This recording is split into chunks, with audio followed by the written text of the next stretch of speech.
Have you ever wondered why some people, born with nothing, still manage to build everything, while others, given every advantage, waste it all away? Have you ever felt like no matter how many hours you work, no matter how tired your body gets, you end each week in exactly the same place you started? What if the difference between a life that stays stuck and a life that finally moves isn't talent, or luck, or even money, but 2 silent hours most people are too tired or too afraid to claim? This is the story of a man who owned almost nothing, who worked with his hands until they bled, and who discovered that the poorest, quietest hour of the day, the hour everyone else was asleep, was the 1 hour nobody could ever take from him. Stay until the end, because the truth in this story might rearrange how you look at your own mornings forever. Comment right now and tell me, what time did you wake up today? Then keep watching, because in 20 minutes, you might set your alarm differently tonight. In a small town on the edge of a river, where the factories ran 3 shifts and the wages barely covered rent, there lived a 31-year-old man named Elias. Elias had grown up in that same town, in a house with more cracks in the walls than working light bulbs, raised mostly by his mother after his father left when Elias was 9 years old, with nothing but a duffel bag and an apology nobody accepted. His mother worked 2 cleaning jobs to keep food on the table, and Elias grew up believing, the way children believe the things they watch their parents live, that some families were simply born tired, and some families were simply born rested, and there was no changing which one you belonged to. By the time Elias was 31, he worked as a night shift loader at a shipping warehouse on the edge of town, hauling crates from dusk until dawn, for a wage that disappeared almost as fast as it arrived, swallowed whole by rent, by groceries, by the slow bleeding cost of simply existing. He lived alone in a single rented room above a laundromat, the walls thin enough that he could hear every wash cycle grinding through the night, like the building itself was exhausted too. He had a mother back home he hadn't been able to send money to in 3 months, and every time she called, he let it go to voicemail, because he couldn't stand the sound of her asking if he was doing okay when he wasn't sure he knew the answer anymore. He had a stack of unpaid bills sitting on his kitchen counter that he had stopped opening weeks ago, the way a man stops checking a wound he already knows is infected. And underneath all of it, quietly, constantly, he carried a shame that followed him everywhere, the feeling of a man who worked harder than almost anyone he knew, and still had nothing to show for it. Elias told himself this was simply his life. Poor people work hard and stay poor. Rich people are born lucky, born connected, born somewhere else, in some other version of the world that never quite let people like him in. That was the order of things, he believed, and no amount of effort had ever proven otherwise, not for his mother, not for his father before he vanished, not for anyone he had ever known growing up in that town. He clocked out of the warehouse at 6 a.m. each morning, slept in fitful, shallow bursts until early afternoon, ate whatever was cheapest at the corner store, and went back to load crates again by evening. Day after day, week after week, the cycle repeated, and Elias felt himself disappearing a little more into it each time, like a stone worn smooth by the same river running over it for years, until there was almost nothing left of the shape he used to be. Then came the morning that changed everything. It was the middle of winter, the kind of cold that gets into your joints and stays there, and Elias's shift had been cut short without warning. The warehouse owner, a heavy-set man who never once learned Elias's last name in 4 years of employment, gathered the night crew and announced, flatly, that hours were being reduced for the slow season. 2 days later, Elias watched 2 new hires start on the same floor, younger, cheaper, hired at a lower wage than Elias had been fighting for a raise on for over a year. Nobody explained it to him directly. He simply understood, the way poor men learn to understand things without being told, that he had quietly become disposable. He walked home that night, humiliated and furious, his boots crunching against frozen sidewalk, his breath fogging in front of him, replaying the moment in his head over and over, searching for what he could have done differently, and finding nothing, because there was nothing. He had simply become cheaper to replace than to keep.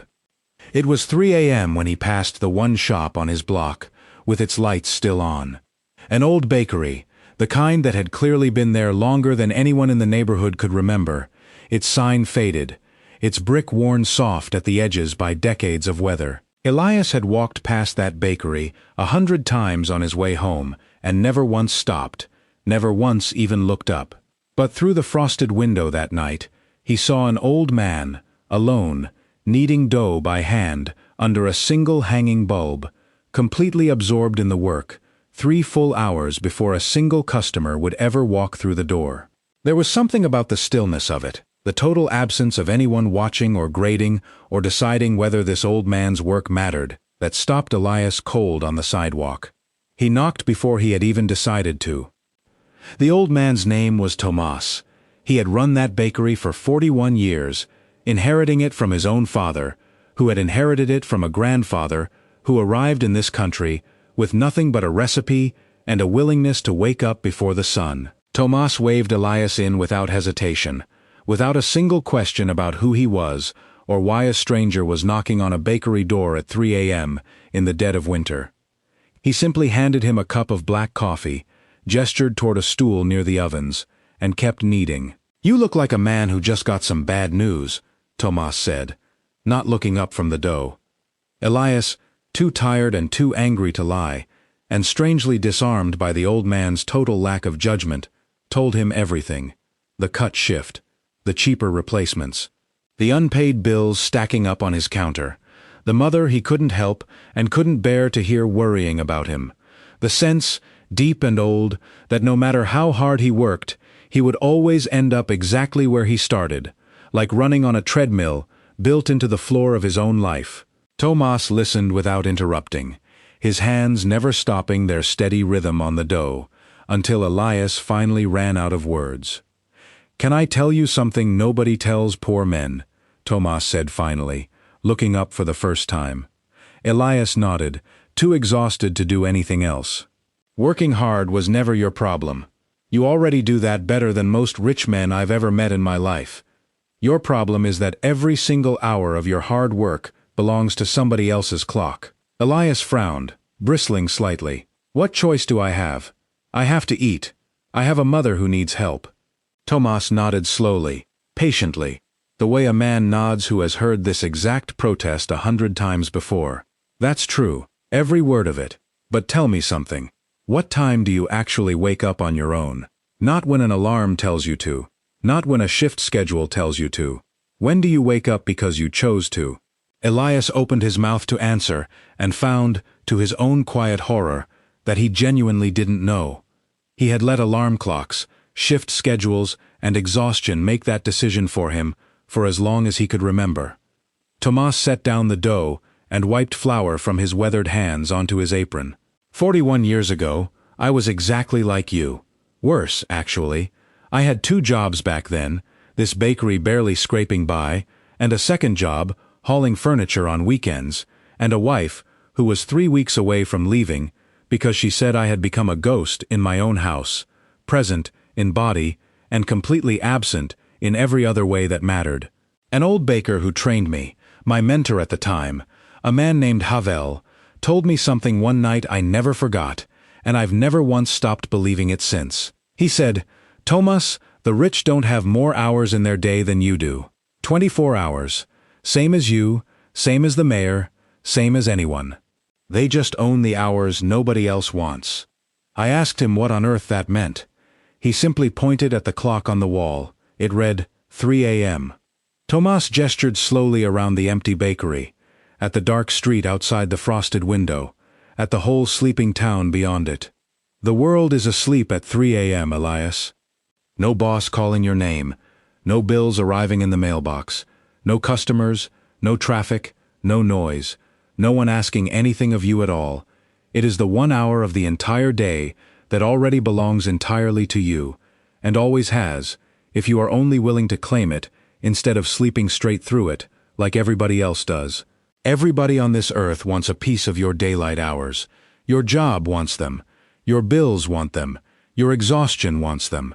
But almost nobody wants your 3 a.m. And that is exactly why it is the only hour you can actually, truly own.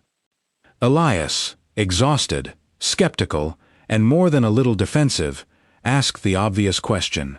"So I just wake up at 3 a.m., and what? I'm suddenly a rich man?" Tomas laughed, a real laugh, the first genuine laugh either of them had shared that whole freezing night. No, nothing so simple, and nothing so magical either. You wake up at 3 a.m., and you finally start building something with hours that nobody else can ever take away from you. That's it. That is the entire secret, and it took me 11 long years of my own life to actually believe it was that simple.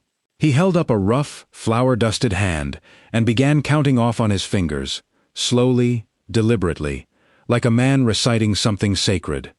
Rule 1. 3 a.m., every single day. No negotiating with yourself. No, just this once, I'll sleep in. Not because the number itself is magic. It isn't. It's early enough that literally nothing on this earth is competing for it yet. No emergency has happened. No email has arrived. Nobody is awake to interrupt you. A second finger rose. Rule 2. The first 90 minutes belong to exactly one single thing. The one skill, the one idea, the one project that could actually change your circumstances. Not 10 scattered things. 1. Most poor men and women don't stay poor from a lack of effort, Elias. I've watched it for 41 years. They stay poor because they scatter what little energy and time they do have across everything at once and end up building nothing at all. A third finger. Rule 3. During those 90 minutes, you do not check what anyone else is doing. No phone, no news, no scrolling through other people's success to measure your own beginning against it. Comparison at 3 a.m. is how ambition quietly dies before the sun even comes up. And a fourth, final finger. Rule 4, and this is the one almost everyone breaks first. You protect this hour the way a starving man protects the very last piece of bread he owns in the whole world. No apologies to anyone who doesn't understand it. No explaining yourself to people who will only ever see the sacrifice and never see what you're building with it. This hour is not for them. For the first time in your entire life, it is finally, completely for you. Elias sat in silence for a long moment, the coffee going cold and forgotten in his hands, staring at the flour dusting the old wooden counter like fresh snow. 90 days, Tomas said finally, breaking the silence. That's how long it takes, in my own experience, and in every person I've ever shared this with, for a poor man's 3 a.m. to become an entirely different man's morning. I've watched it happen with my own 2 eyes, more than once, right here in this very bakery. What if I fail? Elias asked, his voice quieter now, stripped of its earlier anger, revealing something rawer underneath. What if I wake up at 3 a.m. for 90 straight days and absolutely nothing changes? Tomas shrugged, unbothered, and went back to kneading his dough, as if the question barely required an answer. Then you will have failed at something that was actually, finally yours, instead of succeeding at somebody else's plan for your entire life. Tell me honestly, which failure would you rather carry? Elias walked home that morning as the sky was just beginning to lighten at the edges, and did not sleep, even though every single muscle in his body begged him to. He sat at the small, wobbly table in his rented room, and, for the first time in years, tried to write down the one thing he actually knew how to do well. It took him almost an hour of staring at a blank page before it came to him, repairing small engines, motors, anything mechanical. He had quietly loved it since he was a teenager, since the summer he spent taking apart his uncle's broken lawnmower just to see if he could put it back together, and somehow he had. He used to fix his neighbor's broken appliances for free, just because he genuinely liked understanding how things worked underneath their surfaces. He had never once considered that it could be more than a hobby, because in his mind, hobbies were for people who had spare hours to burn, and Elias had never once believed he had any hours to spare. The first week of waking at 3 a.m. was brutal in a way he hadn't fully expected, worse in its own quiet way than any warehouse shift had ever been. His body fought him violently every single morning, his alarm feeling less like a wake-up call and more like an act of self-punishment. Twice that first week, he turned it off and fell straight back asleep, waking at noon with a familiar, sinking guilt in his stomach. But he kept the coffee cup Tomas had given him sitting on his small table as a reminder, and by the 5th morning, he forced himself up, made a cheap cup of instant coffee, and sat down with an old library book on small engine repair, teaching himself from grainy photocopied diagrams by lamplight, while the rest of the building slept above and below him. By the 2nd week, he found a rhythm, however fragile. He practiced on a broken fan he'd pulled out of the dumpster behind his building, then an old lawnmower a neighbor was throwing away, taking each one apart, piece by piece, learning where things failed, learning how to listen to a motor the way some people learn to listen to music. His hands, already calloused from years of loading crates, learned an entirely new kind of precision. Then came the setback. Around day 35, exhausted from working a full warehouse shift and rising at 3 a.m. on almost no real sleep, Elias badly cut his hand, trying to force apart a rusted engine casing, deep enough to need 6 stitches at the free clinic across town. Sitting in that waiting room at 6 a.m., bandaged hand throbbing, he felt the old, familiar voice creep back in. "This is exactly why people like you don't get to have things. You tried, and look what it cost you." He almost quit that morning. He genuinely, seriously considered walking back into the ordinary shape of his old life, the one that hurt in ways he had already learned to survive. A co-worker at the warehouse, seeing the bandage, laughed and said, "What, you playing mechanic now instead of sleeping? Good luck with that, man." The comment stung more than the cut itself. That night, exhausted, discouraged, his hand throbbing under fresh bandages, Elias almost didn't set his alarm. But he thought about the empty coffee cup on his table, and about Tomas's voice asking him which failure he'd rather carry, and at 2:58 a.m., 2 minutes early, he got up anyway. He couldn't use his injured hand for repair work that morning, so instead he simply read, studying wiring diagrams and motor schematics one-handed by lamplight, refusing to let the injury cost him the 1 hour that belonged entirely to him. It wasn't progress in the way he'd hoped, but it was showing up, and showing up, he was beginning to understand, was the entire rule underneath all the other rules. By day 45, hand-healed, Elias fixed his first paid job, a neighbor's broken generator, for $20, the first money he had ever earned from something he had actually chosen for himself, rather than something he had simply been assigned by someone else's clock. He remembers standing in that neighbor's driveway holding a crumpled $20 bill, and feeling something he hadn't felt in years, pride that belonged entirely to him, with no one else's fingerprints on it. By day 60, word had quietly spread through his building and the surrounding block, and Elias was fixing 2 or 3 small jobs a week before his warehouse shift even started, 90 focused minutes at a time, nobody's clock but his own dictating when and how he worked. By day 75, he had saved enough from the side repairs to buy real tools instead of the borrowed and salvaged ones he'd started with. A small toolbox he kept polished and organized like it was something sacred, because to him, it was. And by day 90, exactly 90 days after that frozen 3 a.m. walk home in the dead of winter, Elias walked into his supervisor's office and quit the warehouse.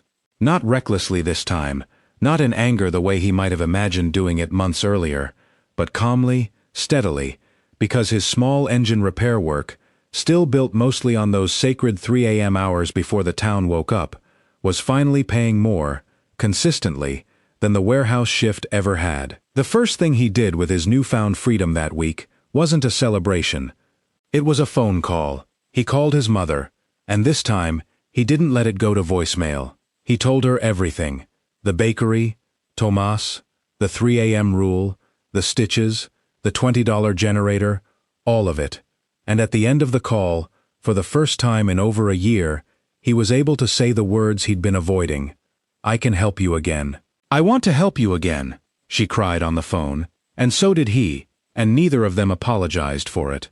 3 weeks later, his mother took a bus into town to see him, the first time she had visited since he'd moved for the warehouse job years earlier.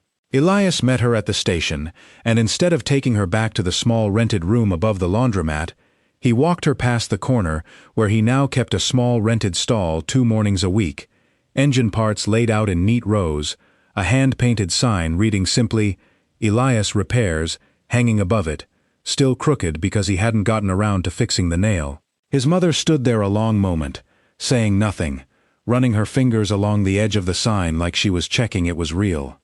"Your father never got up before 9 in his whole life," she finally said, quietly, not unkindly, more like she was working something out for herself. "I don't know where this came from in you." Elias thought about the bakery, about the flour dust and the single hanging bulb, and the old man kneading dough at 3 a.m. for no audience at all. "I think it came from deciding I didn't want to be tired and broke for the rest of my life," he said. Turns out that was enough of a reason. She hugged him then, right there on the sidewalk, and didn't let go for a long time. He went back to the bakery one more time to tell Tomas. The old man was kneading dough exactly as he had been on that very first night, as if no time at all had passed inside those walls, the same hanging bulb, the same steady rhythm of his hands.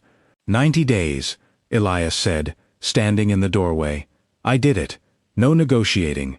Tomas smiled and nodded slowly, the way a man nods when he has watched this exact moment unfold before, more than once, in this very room, and still finds it moving every single time. "And?" he asked simply. "And I finally own something," Elias said, his voice thick. "For the first time in my entire life, I own something that nobody handed me, and nobody can take away from me either." Tomas went back to his dough, unhurried, though there was something softer in his eyes now. "That's the part nobody ever tells poor men, Elias. It was never really about the money first.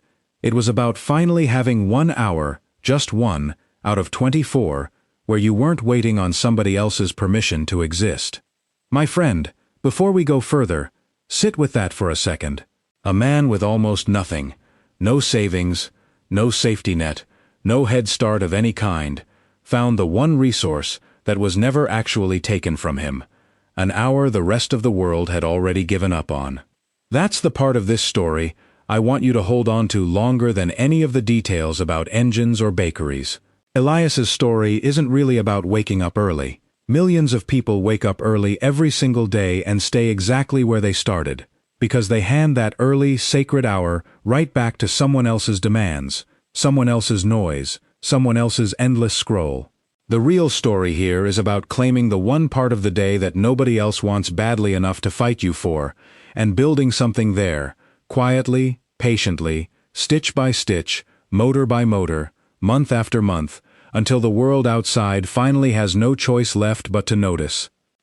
So remember the 3 a.m. rule, all 4 parts of it. Wake at 3 a.m., no negotiating with yourself in the moment. Give the first 90 minutes to exactly one single thing you're building, not 10 scattered things pulling you in 10 directions. No comparison, no checking anyone else's progress or highlight reel during that hour. And protect it like it's the very last piece of bread you own, because for a while, honestly, it might be the only thing in your entire life that's actually truly yours. Give it 90 days, not 30 days, not until it gets hard. 90. No negotiating.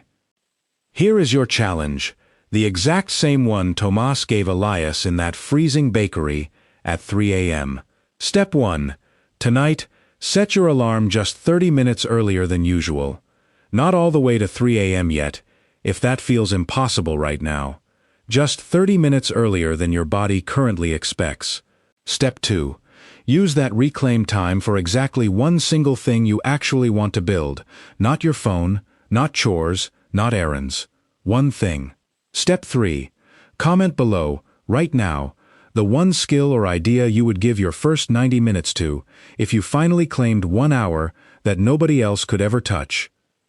You don't need to be born with money to build a completely different destiny. You need 1 hour a day that finally, truly, belongs to you instead of everyone else.